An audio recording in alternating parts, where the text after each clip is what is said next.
di peraturan tadi kan sudah dibaca. Kuota yang datang tuh 50% dari total jumlah tempat, Kak. Itu udah menjadi. Ya kalau kuotanya itu ternyata 1.000 ya datang 500. Nah, datang puluhan ribu ya. Itu satu Ke stadion. kabar lain, pemirsa, Satpol PP DKI Jakarta menjatuhkan sanksi berupa denda 50 juta rupiah kepada Habib Rizik Syihab dan FPI atas pelanggaran protokol kesehatan saat resepsi pernikahan Putri Habib dan Maulid Nabi.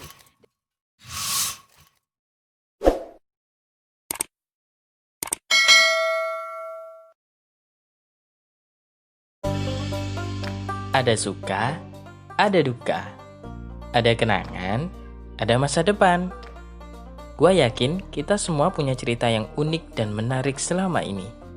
Di acara Ngobrol Santuy, gua akan ngobrol sama seseorang terkait kisah menarik mereka selama hidup di dunia ini. Pastinya akan ada banyak beragam kisah unik dan menarik lainnya. Ngobrol Santuy, ngobrol sana sini dari hati ke hati.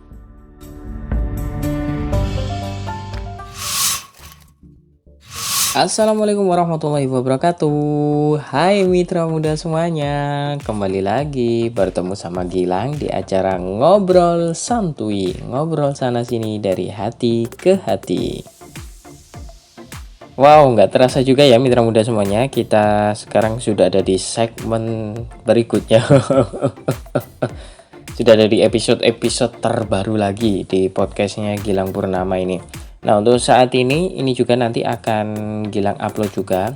Videonya juga akan muncul insya Allah di channel podcast Gilang Purnama, tapi channel YouTube-nya ya. Jangan lupa kalian juga ikut mendukung channelnya Gilang Purnama di sini. Nanti insya Allah ke depan akan semakin baik.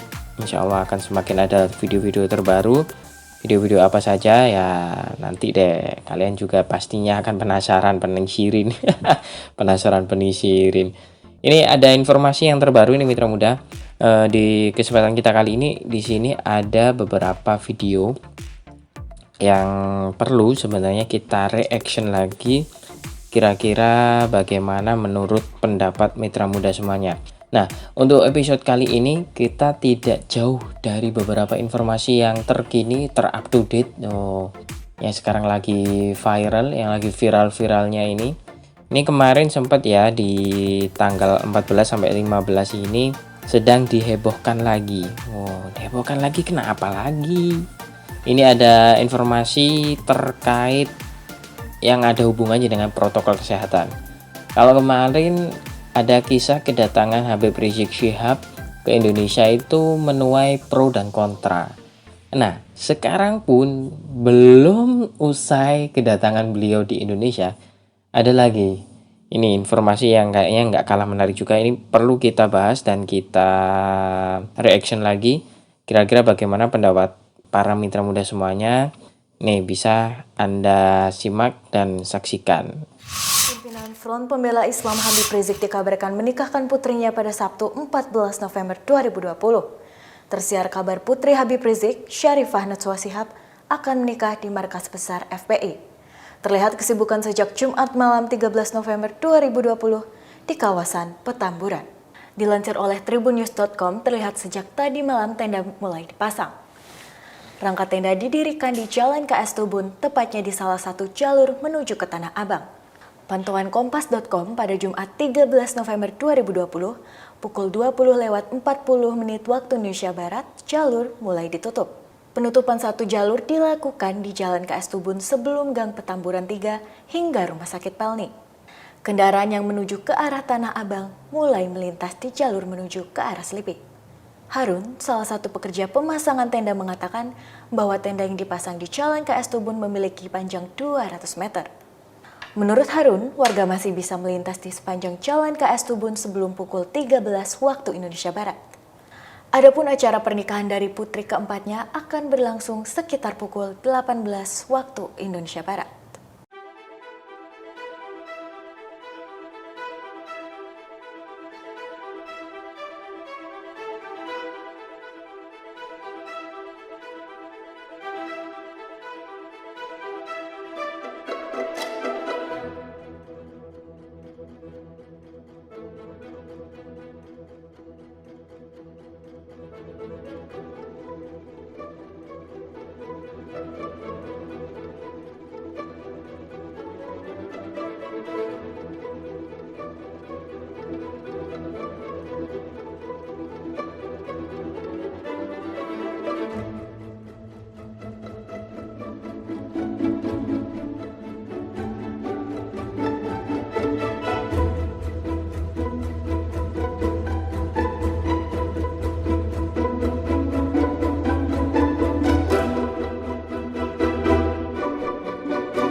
Oke, itu tadi ada berita yang pertama. Kita beri pembanding dari berita-berita yang lainnya juga. Apakah sama pendapatnya dari salah satu media yang telah malah memberikan satu informasi. Ini terkait kemarin ada informasi yang terkini yaitu Habib Rizik Syihab menikahkan putrinya. Nah, ini ada juga menuai pro dan kontra mitra muda. Terutama terkait masalah protokol kesehatan karena masih di masa resesi PSBB kayaknya ya. Iya, ini kita coba simak lagi. Informasi yang kedua, bagaimana nanti pendapat mitra muda semuanya. Kalian bisa kirimkan, layangkan pesan suara kalian di aplikasi anchor.fm kalian atau di Spotify kalian. Atau juga bisa nanti kirim DM-nya di IG-nya podcast Gilang Purnama. Kalian bisa DM IG-nya ke sana. Atau juga bisa nanti kalau sudah muncul di YouTube, kalian bisa ikut komentar di YouTube-nya juga, channel podcast Gilang Purnamanya. Oke, kita simak lagi informasi yang kedua. Ini adalah informasi yang nggak kalah heboh juga sih sebenarnya ya. Daripada kita membahas yang lain, ini kayaknya perlu dibahas juga. Bagaimana opini kalian terkait informasi-informasi berikut ini? Putri Rizik Syihab, Badan Nasional Penanggulangan Bencana membagikan masker dan hand sanitizer. Bantuan diberikan untuk menerapkan protokol kesehatan di keramaian. Badan Nasional Penanggulangan Bencana membagikan 10.000 masker dan 10.000 hand sanitizer di peringatan Maulid Nabi sekaligus acara pernikahan Putri Rizik Syihab. BNPB menyatakan pemberian bantuan semata-mata untuk menegakkan protokol kesehatan dan bagian dari upaya untuk menegakkan disiplin. Pemberian bantuan berupa masker dan juga hand sanitizer kepada panitia bukan hanya untuk menegakkan protokol kesehatan di lingkungan tersebut, tetapi juga bagian dari upaya untuk mengajak seluruh komponen yang ada di sekitarnya mau menggunakan masker. Dalam acara yang berlangsung di Jalan KS Tubun, Petamburan, Jakarta, massa pendukung Rizik Syihab berkumpul tanpa menjaga jarak meski angka kasus COVID-19 di DKI Jakarta belum menunjukkan penurunan. Tidak adanya sanksi tegas dari pemerintah menjadi sorotan publik. Selain itu, hingga kini DKI masih memberlakukan pembatasan berskala besar yang juga mengatur sanksi bagi pelanggar. Dalam Pergub nomor 79 tahun 2020 menyatakan sanksi sosial ataupun denda hingga Rp250.000 bisa dikenakan bagi yang berkerumun lebih dari 5 orang. Tim Liputan iNews melaporkan. Dan pemirsa, kini kita sudah terhubung dengan Dr. Tirta Mandirahudi, dokter umum relawan COVID-19. Selamat siang, Dr. Tirta. Selamat siang. Dr. Tirta, apa yang harus dilakukan Pemprov DKI Jakarta melihat hal ini dan ada kemungkinan acara hari ini juga akan dilanjutkan, acara akad pernikahan? Ya udah, standar ganda juga, cabut aja PSBB transisi ya, nggak guna juga. Jadi artinya harus ada sanksi tegas kah atau hanya melarang gitu acara yang hari ini akan berlangsung? Ya, saya butuh keadilan aja sebagai relawan ya. Kalau emang PSBB transisi sudah ada pergubnya, kalau ada yang melanggar ya disanksi. Jadi di sini tuh ketegasannya gini, dulu ada demo omnibus, terus ketika demo omnibus dikhawatirkan jadi kluster COVID.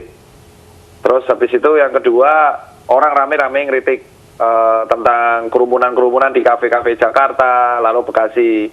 Dan ada razia masker juga yang digembar-gemborkan oleh Pak Anies dan DKI. Cuman ya sekarang kita lihat nih yang kejadian bandara yang pertama, terus yang kedua tentang nikahan. Sementara di sisi lain kalau kita mau nikahan harus izin ke Pemprov DKI. Nah sekarang ini puluhan ribu, malah didukung oleh BNPB. Ya udah kalau kayak gitu kan setengah-setengah kan. Ya mungkin BNPB sama DKI takut sama massa, ya lebih takut sama massa daripada perjuangan akad dari relawan, jadi mereka ngizinin. Seharusnya ya boleh, tidak ya tidak. Baik, Dr. Tirta, menurut Anda gitu. apa yang menyebabkan munculnya standar ganda yang menurut Anda dilakukan oleh Pemprov DKI Jakarta? Ya mereka takut sama massa. Udah gitu aja, tegas aja. Ngapa kita takut-takut lah ngomong 50-50. Saya udah 17 kota, relawan-relawan, kawan saya udah wafat 300-an orang. Guru saya udah wafat juga. Terus di sini teriak-teriak PSBB transisi sampai 22 November, tapi salah satu pernikahan diizinin puluhan ribu, malah disupport 20.000 masker sama BNPB. Saya ini di Merapi ini, pengungsinya nggak ada masker ini. Saya cari sendiri, alhamdulillah disupport sama perusahaan swasta. Mana BNPB? Nggak ada ke sini. Paling minggu depan baru ke sini. Baik, tapi untuk saat ini memang untuk di DKI Jakarta, untuk pernikahan, resepsi pernikahan diperbolehkan, tapi dengan aturan protokol kesehatan. Bagaimana dengan penerapannya hari ini nanti di pesta pernikahannya Rizik Syihab menurut Anda? Setahu saya pernikahannya itu yang paling titik adalah kerumunan. Kuotanya tuh 50% dari total kuota total gedung. Dan harus ada masker, jaga jarak. Nah, coba Mas ya lihat langsung. Itu di sana ada yang protokol Kak. Malah ada yang bilang corona akan hilang kalau didoain. Jadi kalau menurut saya tuh nggak ada masalah sama Pak Habib ya. Jadi kita harus segan, saya juga muslim. Di sini tantangannya tuh bukan di Pak Habibnya, karena Pak Habib sebagai warga biasa ngajuin izin. Nah ini tantangannya di Gubernur DKI, Satgas Covid dan Satgas Nasional. Saya kecewa aja sih, jujur kecewanya parah, karena teman-teman saya yang di PBID juga diam.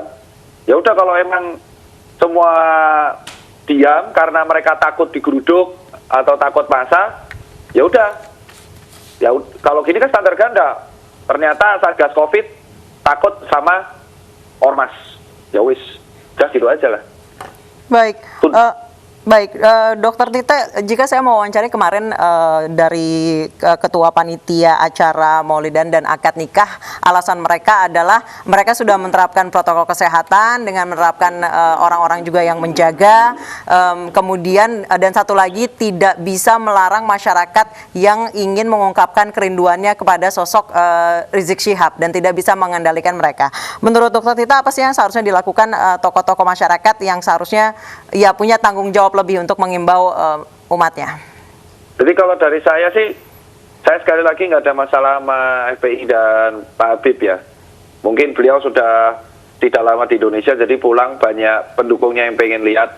Tapi saya pengen mengetuk hatinya Pak Habib aja sih. Relawan juga 8 bulan saya nggak pulang.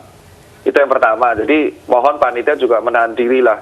Karena kalau semakin lama nanti ada klaster yang repot nakesnya juga. Terus kedua, emang benar omongannya beliau benar. Kita nggak bisa melarang. Yang berhak melarang itu adalah BNPB nasional sebagai Satgas Covid dan Pemprov DKI. Itu aja. Emang benar omongannya. Emang saya nggak bisa melarang dong. Iya, yang berhak melarang itu kan yang punya peraturan, yang bikin peraturan. Padahal kita tahu Pak Anies dan DKI itu sangat-sangat disiplin selama dari bulan Maret sampai November awal. Dan tiba-tiba image itu luntur dalam waktu cuma seminggu doang. Jadi ya, ini tantangan buat Pak Anies, Pemprov DKI, Satgas Covid Nasional, dan BNPB, dan PBID. Karena kita di sini kan sudah, kita tahu lah, maksudnya kita udah berjuang. Di Tegal, ingat ya, kawan-kawan mungkin di Tegal, Pak Ganjar menegur yang dangdutan di Tegal. Lalu di Bekasi, 2 kafe ditutup. Di Bali, juga Toys Bar ditutup. Jering akhirnya masuk bui. Jadi, kalau semuanya tegas seperti ini, ayo tegas. Tapi kalau nggak tegas, ya udah, buka aja semuanya. Baik, Dokter Tirta, itu. Ini kita ada klaim dari pihak panitia pernikahan dan juga Maulid dari pihak FPI mengenai protokol kesehatan, kita dengar bersama. Semalam itu Pak Lurah itu datang, beliau memberikan bantuan toren untuk cuci tangan, ada kerannya, ada sabunnya, itu ada di lebih dari 10 titik. Terus juga ada spanduk-spanduk tentang peringatan-peringatan protokol kesehatan. Terus juga ada masker, yaitu ada masker, terus hand sanitizer, ya yang dalam bentuk cuci tangan, terus juga ada yang pakai semprotan, spray ya. Kita kerahkan laskar kita itu antara 500 bisa lebih, mungkin bisa 1000 kalau dihitung dengan simpatisan karena kita sudah mereka sudah berkomitmen, mereka ingin menjaga Imam Besar Habib Rizik Syihab karena mereka juga khawatir jangan sampai orang sembarangan salaman begitu. Kalau jutaan orang begitu kumpul salaman sama Habib Rizik, nanti siapa yang menjaga ini? Jadi kita ini sama-sama punya tanggung jawab untuk menjaga kesehatan karena kesehatan ini adalah milik bersama. Dokter, klaim dari Ketua Panitia adalah sudah menyediakan tempat cuci tangan, hand sanitizer, mengimbau yang datang untuk bawa masker. Apakah cukup? Gini, di peraturan tadi kan sudah dibaca. Kuota yang datang itu 50% dari total jumlah tempat, Kak. Itu udah menjadi. Ya kalau kuotanya itu ternyata 1000 ya datang 500. Nah, datang puluhan ribu ya. Itu satu stadion, Mbak. Jadi ya kalau misalkan satu stadion kita fair enough lah. Liga 1 nggak diizinin loh sama Kapolri. Terus habis itu Saya WO lain nih, wedding organizer lain, saya lihat sendiri di depan mata. Orang saya protokolnya kok. Saya mengawasi di Harper, di sebuah hotel swasta ya di daerah Cawang, itu yang datang sampai 7 gelombang. Per gelombang mentok 100. Saya buat acara di Jogja yang datang 8.000 orang, itu 4 hari. Nggak boleh dalam waktu sehari. Kalau nggak ditentang nanti sama Satgas Covid. Jadi yang penting itu bukan protokol juga, tapi poin terakhir, kuota kerumunan. Emang kalau kita pakai masker atau cuci tangan, bebas corona ya enggak, tapi mengurangi. Kalau emang seperti itu caranya, restoran boleh buka loh. Restoran boleh buka, bioskop boleh buka, sekolah boleh buka. Nggak usah ada pencitraan PSBB transisi lagi.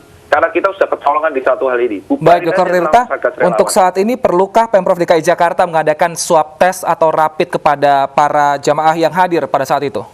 Oh ya harus, jelas. Namanya pada waktu itu random testing. Harus, kayak yang dilakukan Pak Ganjar dan dilakukan Pak Ridwan Kamil, harus. Tapi berani nggak? Itu aja, jawabannya berani atau tidak. Saya kan warga biasa. Kalau saya total relawan udah di swab 14 kali, rapid 64 kali. Saya sih udah siap resiko. Tapi kalau ditanya, Pemprov DKI-nya berani nggak? Dan ini pertanggungjawaban Pak Doni Monardo. Saya relawannya BNPB. Saya dikirim kemanapun 8 bulan, nggak pernah saya minta ngemis masker gratis, nggak pernah. Saya cari sendiri. Relawan mandiri saya. Tapi ini pertanyaan untuk kedua orang. Pak Doni Monardo sebagai Kepala BNPB yang pelaksana lapangan Satgas Covid, tujuan memberikan 20.000 masker ke tamu undangan nikah daripada pengungsi Merapi itu gimana konsistensinya? Itu uangnya dari mana coba? Terus yang kedua adalah untuk Pemprov DKI, kok bisa penerapan kerumunan itu kayak apa? Kalau memang acara nikahan boleh, buka sekolah, kampus, sama restoran, sudah fair enough aja, adil. Jangan takut sama yang punya masa juga. Kalau kayak gitu caranya, semua ormas akan buat hal sejenis. Saya punya follower 1 juta. Berarti saya kalau buat acara konser boleh dong. Saya juga tokoh kok. Baik, terima kasih Dr. Tirta Mandiraudi telah bergabung bersama. Wow, semakin menarik ini mitra muda. Itu tadi yang ada satu statement yang terlontarkan ataupun juga salah satu opini juga dari Dr. Tirta. Sekarang mohon maaf ya, ini tadi sempat saya klarifikasi. Itu bukan masa resisi, tapi transisi PSBB yang sedang terjadi di DKI Jakarta saat ini. Nah, ini juga sebenarnya juga jadi titik entry point-nya juga yang perlu kita kritisin ya, karena memang ada satu ketika di mana kita memiliki satu informasi yang terbaru, kita itu harus juga jeli dan harus membandingkan. Ada titik pembanding di mana kalau memang ada satu kejanggalan, di mana ada satu kebenaran ya, kita ngomong itu sebagai kebenaran. Namun, apabila kita melakukan sebuah kesalahan ataupun juga melakukan satu pelanggaran yang ada hubungannya dengan peraturan, baik itu peraturan gubernur atau perda-perda yang ada, ya kita wajib untuk mengkritisin juga kan. Nah, seperti yang terjadi di acara yang kemarin, di acara pernikahannya putrinya Habib Rizik Syihab. Di sana memang terlihat terpantau itu tamu undangannya lebih dari kuota yang diizinkan oleh Pemprov DKI. Selain itu juga ada beberapa tadi sempat ya dari panitia penyelenggara itu memberikan bantuan seperti toren air, seperti hand sanitizer, bahkan BNPB pun memberikan bantuan ribuan masker untuk jamaah yang datang ke acara Maulid Nabi plus pernikahannya putrinya Habib Rizik Syihab. Nah, yang jadi masalah memang betul.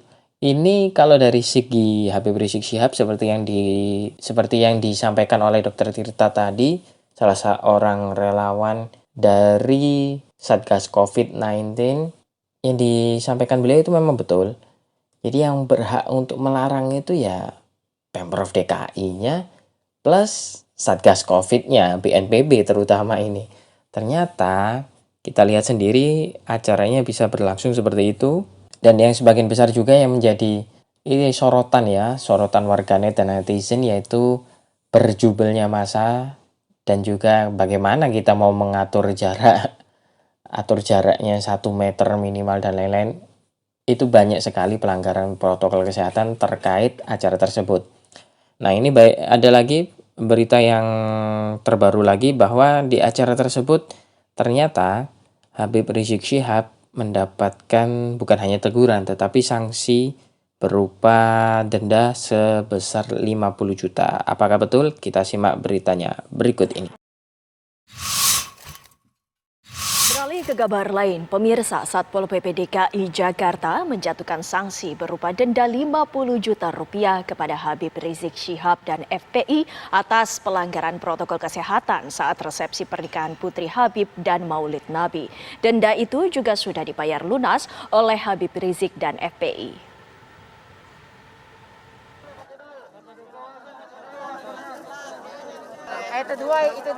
Satuan Polisi Pamung Praja DKI Jakarta menjatuhkan sanksi administratif kepada pimpinan Front Pembela Islam Habib Rizik Syihab berupa denda sebesar 50 juta rupiah. Sanksi ini diberikan atas pelanggaran protokol kesehatan dalam acara nikah Putri Habib Rizik dan acara Maulid Nabi yang digelar pada Sabtu malam di kawasan Petamburan, Jakarta Pusat kemarin. Ada dua aturan yang dilanggar dalam acara tersebut, yaitu Peraturan Gubernur Nomor 79 Tahun 2020 dan Peraturan Gubernur Nomor 80 tentang PSBB. Denda ini pun langsung dibayar lunas oleh Habib Rizik. Ya, pagi ini sekitar pukul 10.20 kami Satpol PP DKI mendatangi kantor FPI di kawasan Jalan Petamburan, Jakarta Pusat, menyampaikan surat sanksi denda administratif terhadap pelanggaran PSBB berupa adanya kerumunan kegiatan peringatan Maulid Nabi Muhammad SAW dan pernikahan yang berlangsung di Jalan Petamburan 3, Jakarta Pusat. Sanksi yang dikenakan terhadap penyelenggara kegiatan ini adalah denda administratif sebesar 50 juta rupiah dan sudah dibayar. Kami berharap agar ke depan seluruh warga Jakarta bisa sama-sama ikut menjaga pelaksanaan 3M, yaitu memakai masker, menjaga jarak, dan rajin mencuci tangan. Wakil Gubernur DKI Jakarta Ahmad Riza Patria menegaskan setidaknya ada 4 peristiwa pelanggaran protokol kesehatan yang dilakukan Habib Rizik dan FPI. Pemprov dan dinas terkait pun sudah melakukan imbauan dan melayangkan surat kepada yang bersangkutan. Ada 4 peristiwa yang memang menimbulkan kerumunan. Yang pertama ketika tiba di Jakarta penjemputan, kami sudah melakukan sosialisasi dan mengajak seluruh warga jamaah untuk tidak berbondong-bondong. Kemudian kedua ada 2 kali maulid ya. Kemudian yang keempat itu ada pernikahan. Apa upaya kami? Yang pertama kami sudah menyampaikan kepada seluruh masyarakat, tokoh agama untuk membantu menerapkan protokol kesehatan. Kami juga sudah membagi hand sanitizer, membagi juga masker dilakukan oleh BPBD Pusat, BPBD Provinsi DKI Jakarta dan seluruhnya. Bahkan Pak Wali juga sudah mengeluarkan surat ya, himbauan dan pemberitahuan. Juga seluruh dinas terkait kemarin juga melakukan upaya-upaya pencegahan dan penanganan. Meski denda sudah dibayar lunas, bukan berarti kesalahan bisa terulang kembali. Pemprov DKI Jakarta mengimbau agar kegiatan-kegiatan yang bisa mengundang kerumunan massa bisa dihindari demi keselamatan bersama. Oke, mitra muda semuanya, itu tadi adalah beberapa informasi terkini yang bisa kita berikan kepada Anda semuanya. Lantas bagaimana pendapat mitra muda semuanya terkait beberapa aksi ataupun juga kerumunan massa yang kemarin sempat menghadiri di acara resepsi pernikahan Habib Rizik Syihab dan juga Maulid Nabi. Tapi kalau melihat, karena kita masih ada di masa pandemi, masa di mana kita masih berada di sekarang ini, kita melihat ya data statistik, data terbaru kira-kira kita cek dulu kira-kira sampai detik ini, sampai hari ini itu ada berapa yang positif di Indonesia. Kita juga perlu cek ini ya, data statistik ini. Oke mitra muda semuanya, ini kita coba cek ya. Sekarang di informasi ini yang Gilang dapatkan dari situs covid19.go.id. Kita cek di sana ya, nanti kita akan tahu kira-kira data penyebaran virus COVID-19 ini sekarang semakin menurun atau meningkat. Nah, apalagi kalau kita sedang kemarin ya sempat ada beberapa, bukan hanya di Jakarta saja, terutama di kawasan daerah Malang sini sendiri, itu sekarang ya memang sih sudah ada mulai pelonggaran seperti diperbolehkannya beberapa, biasanya kalau di sini ada warung-warung kopi itu sudah mulai boleh untuk berjualan kembali, tetapi tetap dengan protokol kesehatan. Nah, ini pun jadi pertanyaan beberapa warganet yang sempat mengutarakan pendapatnya.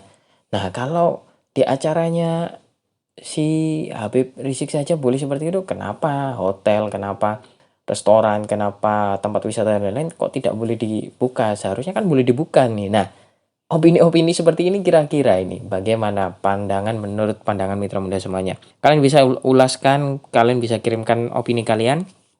Tapi sebelumnya di sini kita akan kita akan memberikan data terbaru.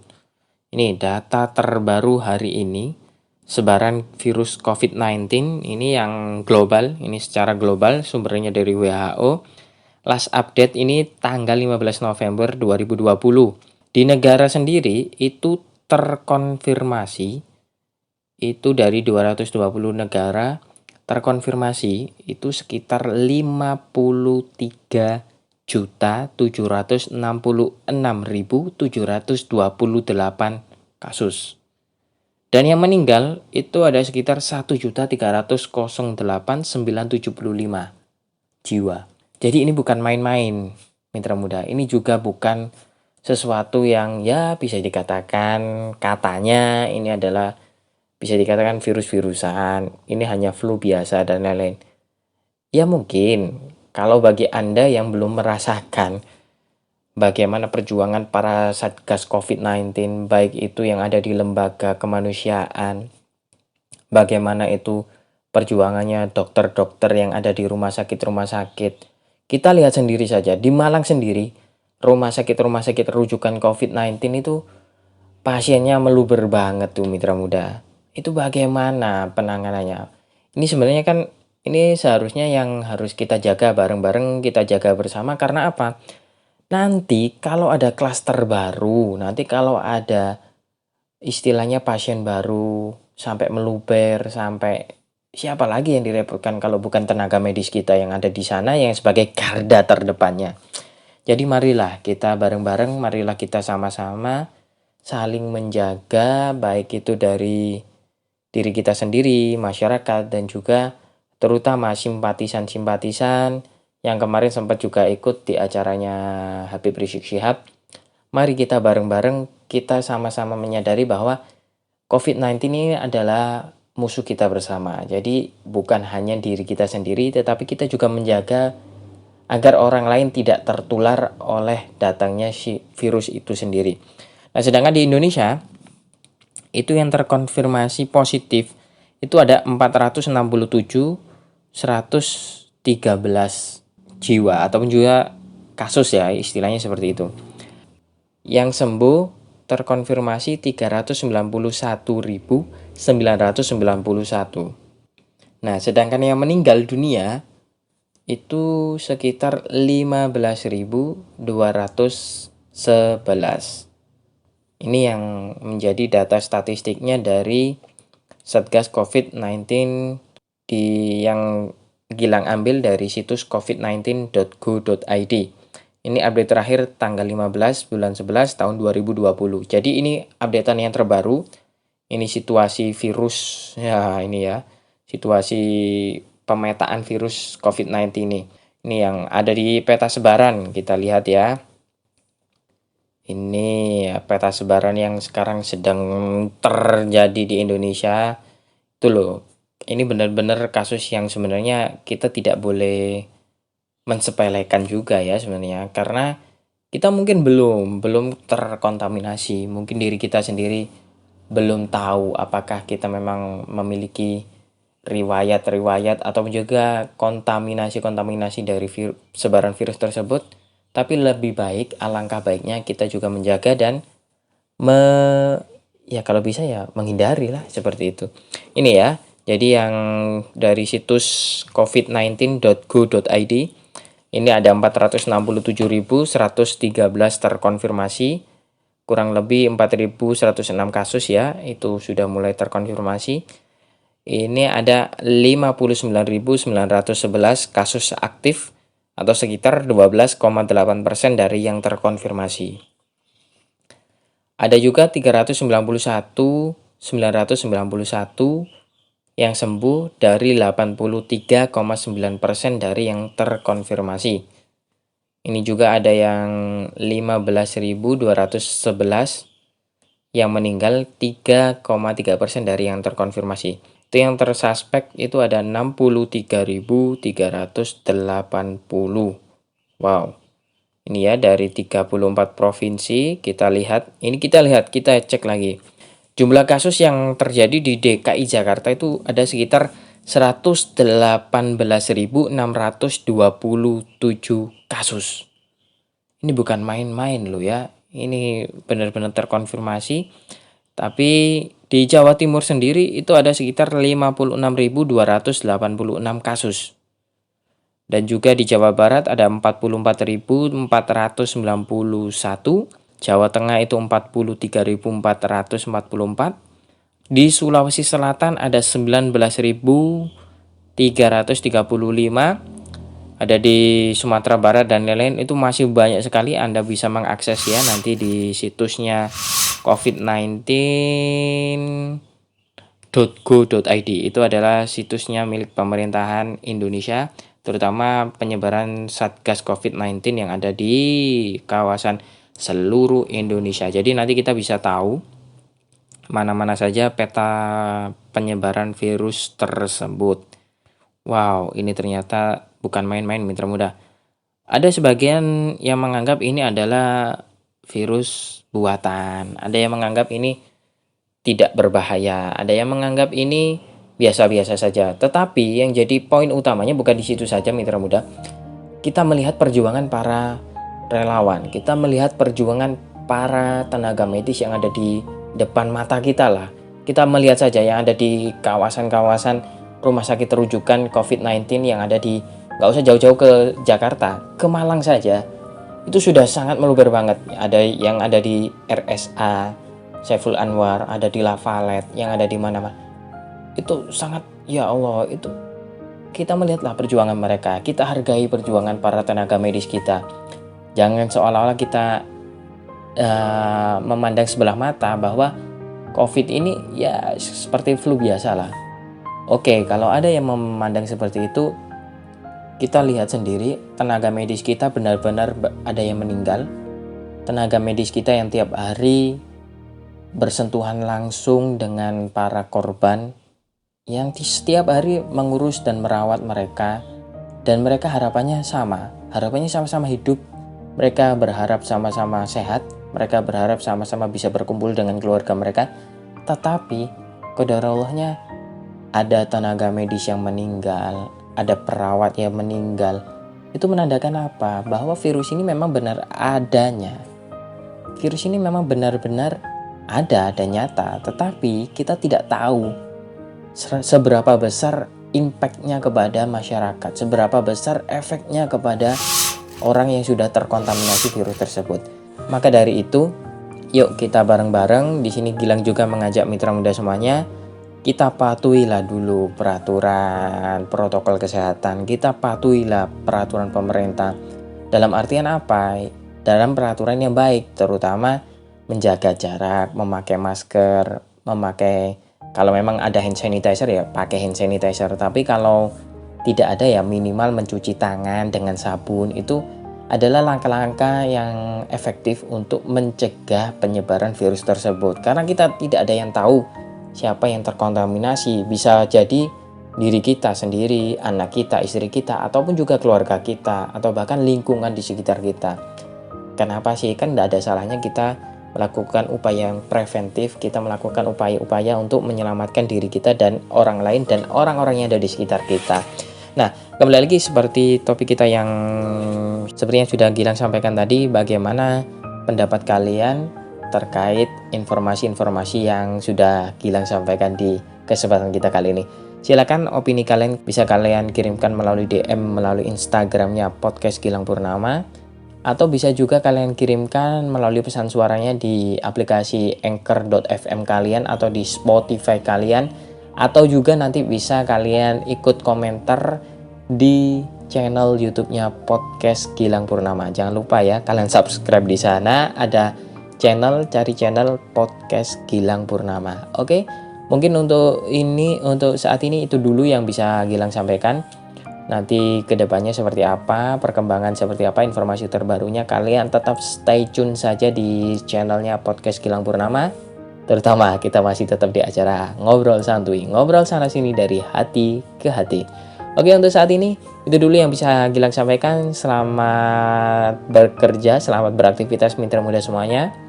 Semoga kita semua masih diberikan kesehatan, diberikan kelancaran, dan terutama jangan lupa tetap harus patuhi protokol kesehatan. Dan jangan lupa juga selalu pakai masker bila keluar rumah, pakai dan cuci tangan kalian sebelum beraktivitas. Oke, selamat berjumpa dan selamat beraktivitas. Wassalamualaikum warahmatullahi wabarakatuh. See you next time and bye-bye.